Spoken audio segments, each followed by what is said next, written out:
반갑습니다.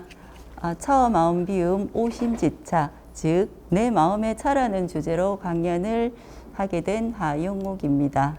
지금까지 마음 비움이라는 주제로 강연을 이어왔었는데요.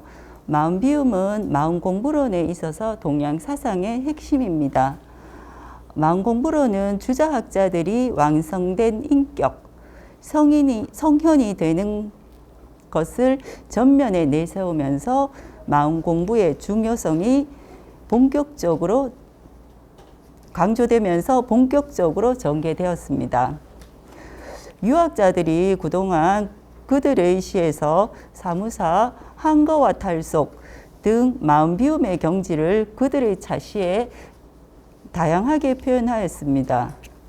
그리고 그들이 마음 수양을 하는 데 있어서 차는 늘 함께 하면서 다도의 의미를 정신적 차원으로 승화시켰습니다.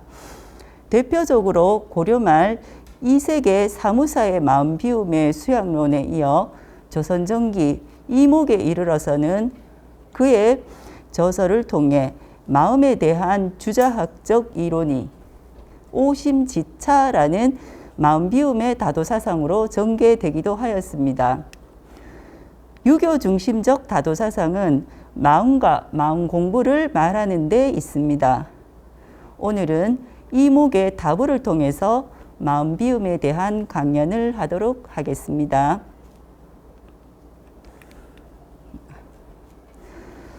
먼저 한제 이목에 대해서 살펴보면은요. 한제 이목은 전필제 김종직의 제자로 조선 초기 소학과 주자가래의 실천과 심성수양을 강조하는 도학의 학풍을 이은 가운데 자신의 심성수양론을 바탕으로 다부를 지음으로써 다도사상을 전개하였습니다. 이목은 성종 2년에서 연산군 4년까지의 인물로 문신이며 학자입니다. 자는 중옹이고요. 호는 한제입니다. 이목의 호에서 한은 도학자로서 자신의 정신적 지향을 말해주고 있으며 제는 주자학의 계승자로서 자신의 정체성을 말한 것이라고 볼 수 있습니다. 한자를 호로 쓴 인물은 김종직의 제자인 김굉필에서도 들 수 있습니다. 김굉필의 호가 한원당입니다. 그리고 퇴계 이황의 경우에도 50세 무렵에 관직에서 물러났습니다. 그리고 그가 잠시 우거한 집의 이름 또한 한서암이라고 짓기도 하였습니다. 퇴계 이황의 제자인 정구도 한강이라는 호를 통해서 김굉필의 뜻을 이어갔습니다. 이렇듯 조선의 유학자들이 한자를 통해서 자신의 정신적 지향을 드러내고 있음을 볼 수 있습니다. 그는 14세 때 김종직을 만나서 그의 문하에 들어가서 수학을 하였습니다.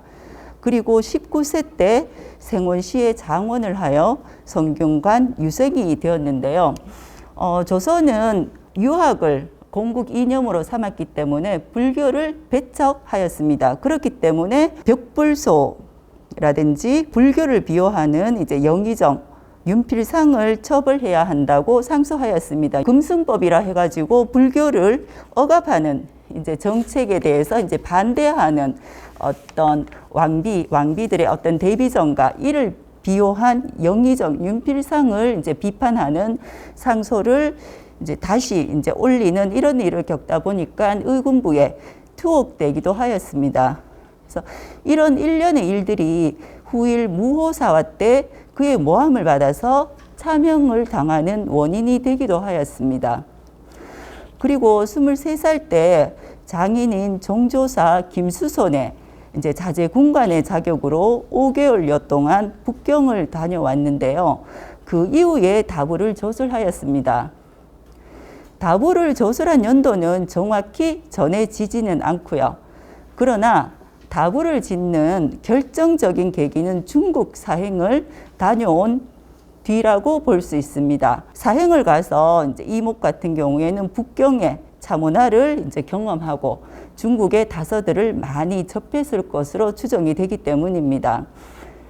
당시 중국은 이제 명대 이제 시기였습니다. 그때 중국은 차가 일반 서민들까지 이제 보편화되었던 시기였으며, 그리고 많은 다서들이 이제 출간되던 그런 시기였습니다. 그러다 보니 산차가 이때 일반화되기 시작하면서 중국은 차의 아주 전성기를 맞이하였습니다.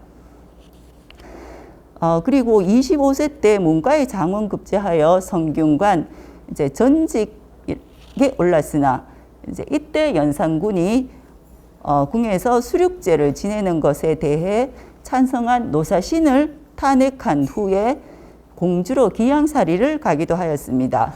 그리고 기양사리에서 풀려나서 이듬해 사가독서라는 것을 받기도 하였습니다. 사가독서 같은 경우에는 이제 집현전 학자들을 대상으로 해서 유능한 문신들에게 휴가를 주어서 학문에 힘쓰도록 하는 그런 제도입니다. 하지만 아쉽게도 이목은 28세 때 무오사화에 연루되어서 젊은 나이에 차명을 당하기도 하였습니다. 그러다 보니까 글의 양은 그렇게 많이 남기진 않았습니다. 하지만 그의 저서에는 마음에 대한 철학 사상이 잘 담겨져 있습니다. 이목이 지은 저서로는 이평사집이 있습니다.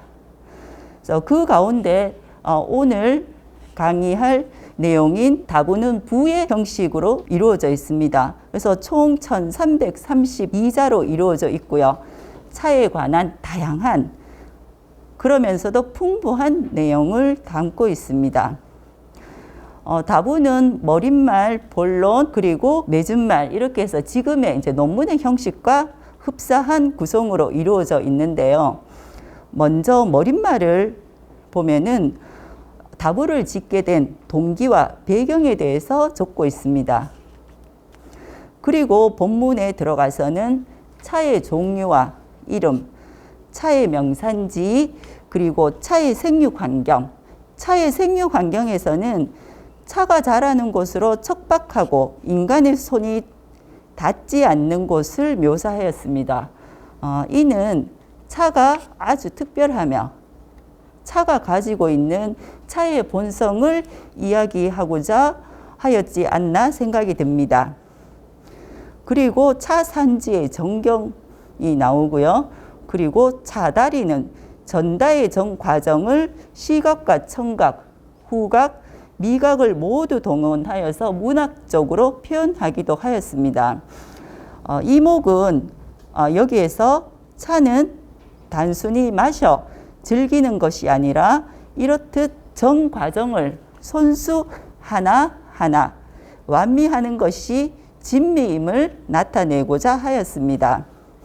그리고 7사발의 차 노래는 일명 칠한다가로 일컬기도 합니다. 이목은 노동의 칠한다가 형식에 따라서 읊었고요. 7잔의 차를 마시면서 새로운 경지가 펼쳐짐을 노래하였습니다.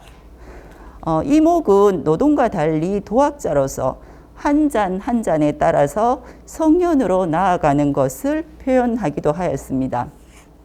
그리고 차의 5공과 6독의 내용으로 5가지 효능으로 첫째, 갈증을 없애주고, 둘째, 답답한 가슴의 울분을 풀어주고, 셋째, 손님과 예를 지키고 정을 돈독하게 하고, 넷째, 양생법에서 말하는 양생의 효과가 있고, 다섯째는 숙취를 해소하는 공이 있다고 했습니다. 이 5가지 공유에서 차의 양리적 효능을 말해주고 있습니다. 그리고 6덕에서는 성인과 버금가는 차의 덕을 칭송하였습니다. 또한 차의 덕은 곧 자신이 추구하는 이상임을 나타내고자 한 것입니다. 그리고 마지막으로 맺은말에서는 다부의 사상적 바탕이 되는 오심지차로 마무리를 하였습니다. 다부는 현존하는 우리나라 최초의 다서로 이제 평가받고 있습니다. 그리고 조선시대 선비들의 차 생활과 차 정신을 연구하는 데도 중요한 자료입니다. 본격적으로 다부의 내용을 들어가 보도록 하겠습니다. 먼저 다부에서 그는 차를 인간의 본성과 연결시키기도 하였습니다. 대개 사람은 어떤 사물을 완성하기도 하고 음미하기도 하는데 종신토록 그것을 즐기고 싫어함이 없는 것은 그 본성인가 하노라 하였습니다. 그리고 이어서 이목이 차를 즐기게 된 이유에 대해서도 말하였습니다. 이백이 달을 즐겼고 유령은 술을 즐겼다. 그들이 좋아하는 것은 비록 달라도 즐기는 마음은 한 가지다. 나는 차에 대해 아는 게 없었는데 유구다경을 읽은 뒤 좀 더 차의 성품이 진기하다는 것을 알았다. 여기에서 이목은 차에 대해서 이제 조금은 알았지만 유구의 다경을 읽은 뒤부터 차의 성품을 알고 그러고 나서 차를 몹시 좋아하게 되었다고 말하고 있습니다. 이 대목에서 도학자로서 바깥 사물을 감각적으로 즐기는 것을 인간의 본성이라고 보았습니다. 주자학을 공부한 도학자들은 늘 완물상지라 하여 외물을 경계하였습니다. 바깥 사물에 휘둘려서 마음 뺏기는 것을 경계한 것이지요. 완물을 감정 노름이라고만 본 도학자들은 문학과 예술, 음다 등은 감정 노름으로 지목이 되어 주변으로 밀려나고 말았습니다. 그런데 이목은 다부에서 차가 비록 외물이기는 하지만 차가 가지고 있는 덕이 군자의 덕성과 같기 때문에 아무리 가까이 해도 문제가 되지 않는다고 말하고 있습니다. 그가 다부에서 차의 공효를 현인에 비긴 것에 볼 수 있듯이 차 마시는 것이 단순히 완물의 감정 노름이 아니기 때문에 상지의 상태까지 이르지 않는다는 확신을 가지고 있었다고 볼 수 있습니다. 외물이 사람을 감동시킴이 무궁하고 사람의 좋아하고 미워하는 마음이 절도가 없으면 이는 외물이 이름에 사람이 외물에 동화된 것이다. 사람이 외물에 동화된 자는 천리를 면하고 인욕을 다하는 자이다. 예기에 나오는 내용입니다. 악기에서는 절제하는 마음이 없다면 외물에 유혹되어 끌려다니게 되어 결국 외물에 의해 물화된다고 하였습니다. 공자는 외물이 아닌 선한 마음에서 드러난 도의 뜻을 두고 있어야 한다고 하였습니다. 이목의 다부성 내용에서 내면의 마음을 중시하고 외면의 물욕을 경계하는 것을 볼 수 있습니다. 단지 마음만을 다스리면 몸이 시든다고 해강은 양생론을 지어 어려움을 이기려 했지만 어찌 지자의 물에 빈배를 띄우고 인자의 산에 기름진 곡식을 심는 것과 같겠는가 라고 했습니다. 이목이 여기서 말한 마음은 해강이 생각한 마음처럼 단순히 몸과 대비되는 존재가 아니라 그런데 해강은 이러한 것도 모른 채 마음에만 치우친 것을 우려해 몸을 위한 양생론을 지었다고 이목은 비판하고 있는 그런 내용입니다. 해강과 같이 도교에서는 몸의 양생을 무척 중시하였습니다. 이목은 몸을 기르는 데 있어 힘을 쏟는 도교의 가르침은 지혜로운 자는 물을 좋아하고 어진 자는 산을 좋아한다라고 말한 공자의 가르침만 못하다고 하였습니다. 그는 여기에서 공자의 말을 인용하여서 기에만 매달리는 도교 양생가들을 비판하고 있습니다. 그는 마음을 기르면 완물상지하지 않기 때문에 마음 기르는 것을 무엇보다 중요하게 여긴다고 강조하고 있습니다. 또 이목은 하늘과 인간을 연결시켜 논의하면서 그는 인간의 본성을 기르는 것이 하늘의 명이라고 보았습니다. 하늘은 사람의 근본이요, 사람은 하늘이 명한 존재입니다. 그러므로 하늘은 사람을 아들로 삼고 상을 아래로 드리웠으니 해와 달, 별들이 그 현상입니다. 사람은 하늘을 아버지 삼아 위로부터 품수한 것이니 인의 예지가 그 전성입니다. 사람이 그 본성을 잃으면 하늘은 틀림없이 그 현상을 변모시켜 그것을 통해 경계합니다. 왜냐하면 성이 있는 곳이 곧 하늘이 있는 곳이기 때문입니다. 인의 예지는 하늘이 부여한 성으로 하늘이 인간의 본성에 해당이 됩니다.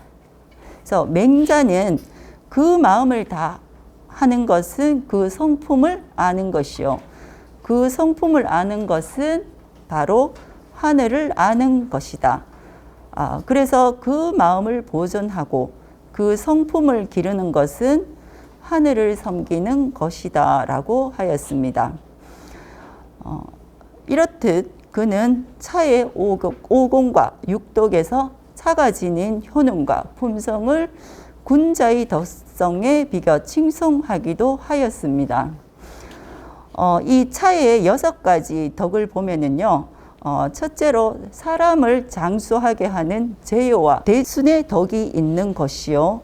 그리고 사람의 병을 낫게 하는 것은 유부와 편작의 덕이 있는 것이고, 사람의 길을 맑게 하는 것은 배기와 양진의 덕이 있는 것이다. 그리고 사람을 편안하게 하니 이로와 사호의 덕이 있는 것이요. 사람을 신선이 되도록 하니 황제와 노자의 덕이 있고, 예의 바르게 하여 주공, 공자와 같은 덕이 있음을 가리켰습니다. 이렇듯 군자의 품성도 차의 품성을 닮아 고결하고 고상하다고 볼 수 있습니다. 그렇기 때문에 이것은 이목은 마음 공부와도 직결시켰습니다. 이목은 마음에 대해서 이제 다음과 같이 노래하였습니다. 바로 천군이 있으니 두려워 경계해 말기를 태어남은 줄기용, 죽음은 태어남의 뿌리이다. 여기에서 이목이 말한 천군은 바로 마음을 가리키고 있습니다. 그런데 이 마음은 단지 나 한 사람이 지는 마음이 아니라 하늘이 내려준 하늘과 같은 마음이라고 하였습니다. 그래서 그는 하늘이 부여한 본성을 회복하고자 하였습니다. 그리고 그는 전도책에서 다음과 같이 말하기도 하였습니다. 그러므로 성인은 하늘의 하늘을 생각하지 않고 내 마음의 하늘을 발기하며 별 자체의 별을 생각하지 않고 내 마음속에 있는 별을 살핀다고 하였습니다. 왜냐하면 오심의 하늘이 밝으면 하늘에 있는 하늘은 감흥을 기대하지 않아도 감흥할 것이며, 내 마음에 있는 별이 어지러우면 하늘에 있는 별은 움직임을 기다리지 않아도 움직일 것이다 라고 하였습니다. 여기에서 이목은 사람 속에 이미 하늘이 있기 때문에 사람 밖에 있는 하늘이 중요한 것이 아니고 오로지 사람 속에 있는 하늘을 중요하게 여기고 이것을 밝게 살펴야 한다고 보았습니다. 이에 따라서 이목은 철학의 중심이 이제 밖의 하늘에서 내 마음으로 이제 옮겨오게 된 것입니다. 이것이 이목이 주자학자로서 마음을 강조한 대목이기도 합니다. 다음에서 계속 마음과 관련하여 이어가도록 해보겠습니다. 하늘의 성은 곧 나의 성이요. 하늘의 마음은 곧 나의 마음이요. 하늘의 도는 곧 나의 도요. 하늘이 좋아하고 미워함은 곧 나의 좋아하고 미워함이다. 그러므로 우리 인간들 마음속에는 하나의 하늘이 있다라고 하였습니다.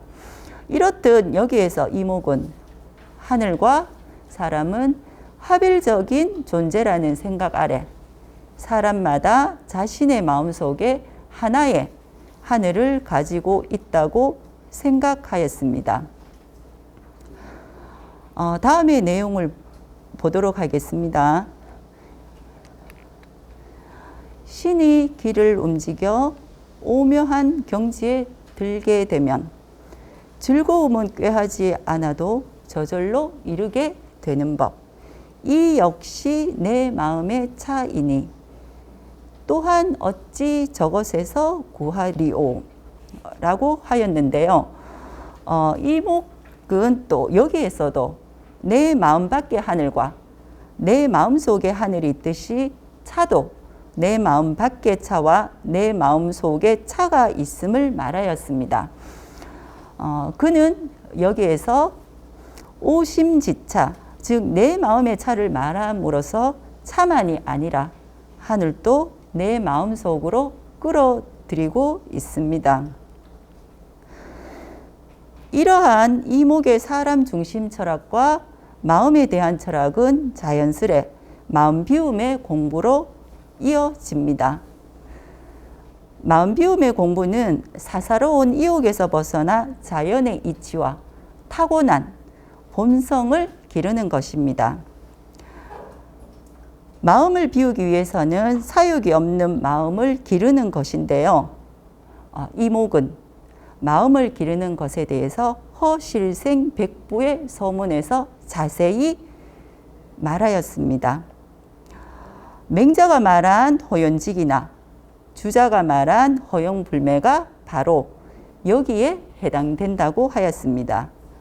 이목이 다부에서 공자와 맹자를 말한 것도 이와 같은 맥락이라고 볼 수 있습니다. 다부의 칠한다가에서 셋째 장과 넷째 장의 내용을 보면 마음을 비우는 것에 대해서 잘 말해주고 있습니다. 먼저 셋째 주발에 병골에서 깨어나고 두풍이 말끔히 나으니 내 마음 공자께서 부기를 뜬구름같이 여기신 듯 높이 세우듯 맹자께서 호연한 기상 기른 듯 하도다. 그리고 이어서 넷째 사발에서 이목은 웅건하고 호방한 기계가 일어나고 근심과 울분이 사라지니 내 기상 태산에 올라 천하를 작게 여겼던 듯해서 아마도 이러한 경지는 맹자가 말한 말로는 다 부왕의 말로는 다 담아내지 못하리라고 읊었습니다. 앞에서 잠깐 살펴보았듯이 이목은 셋째 장과 넷째 장에서 부기를 뜬구름처럼 여긴 공자와 호연직의 대장부를 말한 맹자를 떠올렸습니다. 그리고 태산에 올라서 천하가 작음을 알았던 공자와 하늘을 우러러보고 땅을 굽어보아도 한 점 부끄러움이 없었던 맹자를 그렸습니다. 공자는 극기복례를 말하면서 사욕을 누르고 예에 돌아가는 것이 인이라고 하였습니다. 그리고 하루만 극기복례하면 천하 사람들이 인으로 돌아갈 것이다 라고 한 데서 볼 수 있듯이 공자도 인을 실현하기 위해서는 사욕을 먼저 없애야 하는 것임을 말하고 있습니다. 또한 맹자도 의를 실현하기 위해서는 부끄러움이 없는 용기와 흔들림이 없는 마음을 길러야 한다고 하였습니다. 그는 인간의 본성을 기르기 위해서는 몸뿐만 아니라 마음을 기르는 것을 중요하게 보았음을 알 수 있는 그런 내용입니다. 마음을 비우는 것은 마음 수양을 통해 이룰 수 있습니다. 이에 그는 마음을 기르는 것에 대해서 허실생백부의 서문에서 자세히 말하였습니다. 그 결론을 요약하자면 맹자가 말한 허연직이나 주자가 말한 허영불매와 같다.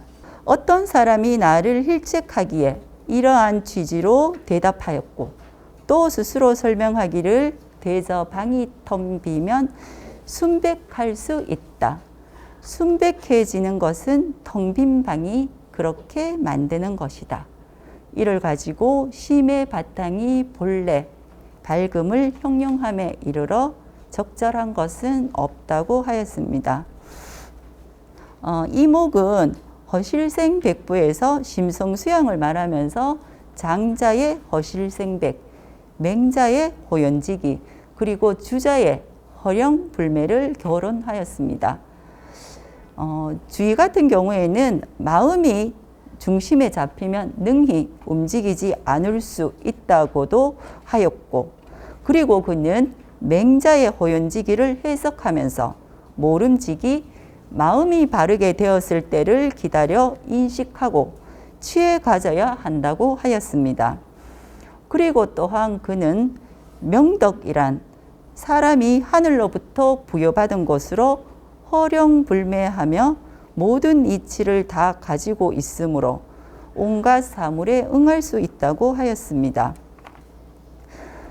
그가 허실생백에서 장자의 허실생백을 빌어서 마음을 텅 비울 것을 말하였지만 결국은 마음과 마음 공부에 대한 이해가 달랐음을 알 수 있습니다.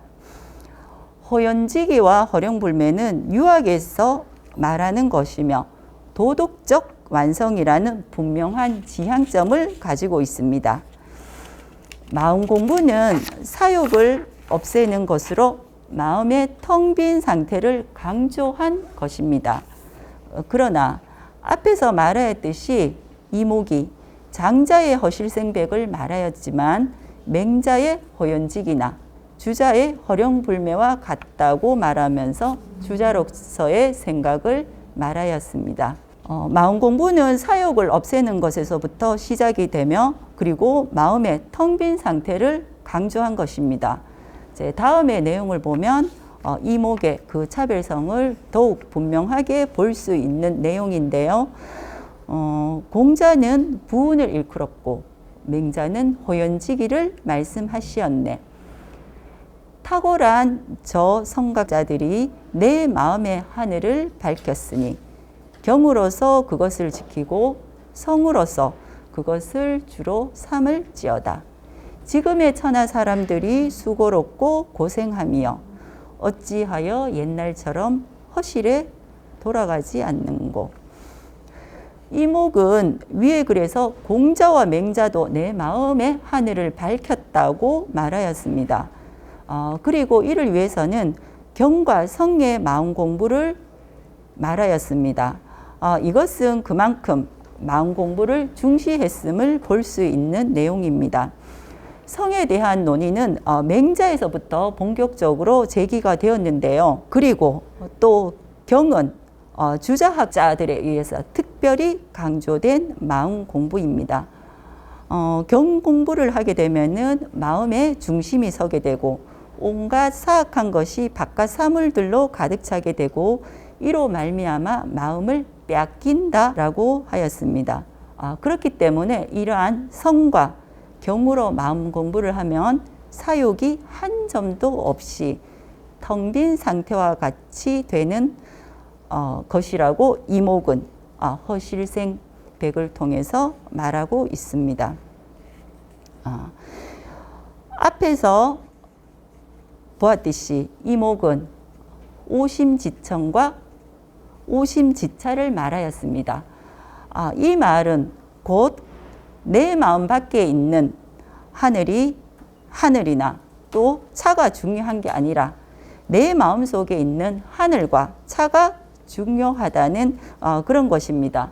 그렇기 때문에 마음 공부가 중요하고 마음 공부에 있어서 무엇보다 사사로운 욕심과 마음을 비우는 것이 중요하다는 것을 재차 강조하고 있는 내용입니다. 지금까지 차와 마음 비움이라는 주제로 유학자들의 글을 통해서 마음 비움의 사유를 찾아가는 시간을 가져보았습니다.